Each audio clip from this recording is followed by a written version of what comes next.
আগামী 18 মাসের মধ্যে উৎপাদনের লক্ষ্যমাত্রা নিয়ে চট্টগ্রামের আনোয়ারায় ভিত্তিপ্রস্তর স্থাপন করা হলো বাংলাদেশ চীন অর্থনৈতিক অঞ্চলের। এর মধ্য দিয়ে অন্তত 1 লাখ মানুষের কর্মসংস্থান হবে বলে আশা করছেন অর্থমন্ত্রী। আর বিদেশি বিনিয়োগকারীদের সর্বোচ্চ নিরাপত্তা নিশ্চিতের অঙ্গীকার করেছেন স্বরাষ্ট্রমন্ত্রী।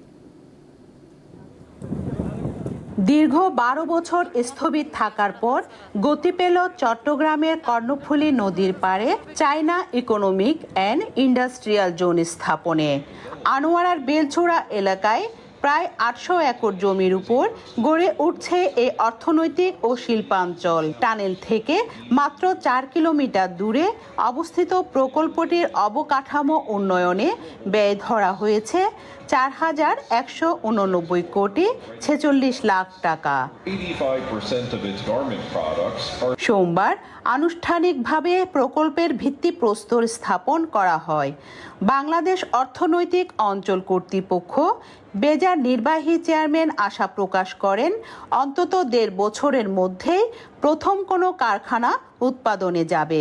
আমাদের একমাত্র লক্ষ্য হচ্ছে এই জোনটা যত দ্রুত সম্ভব আমরা চালু করতে পারি এবং সেই সাথে চট্টগ্রামের যত মানুষের কর্মসংস্থানের আমরা ব্যবস্থা করতে পারি। এই অর্থনৈতিক জোনে $1 বিলিয়ন উপর বিনিয়োগের পাশাপাশি বিপুল কর্মসংস্থানের প্রত্যাশা করেন অর্থমন্ত্রী।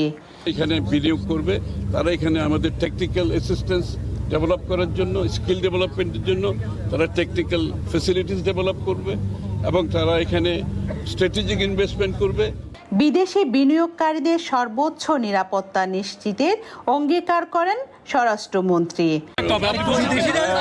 আমরা দেশি এবং বিদেশি সকল বিনিয়োগকারীদের জন্য আমরা নিরাপত্তা নিশ্চিত করব, সিকিউরিটি নিশ্চিত করব।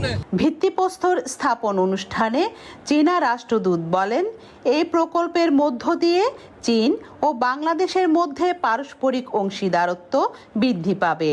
আশা করা হচ্ছে 2031 সালের 31 ডিসেম্বরের মধ্যে প্রকল্পের কাজ শেষ হবে।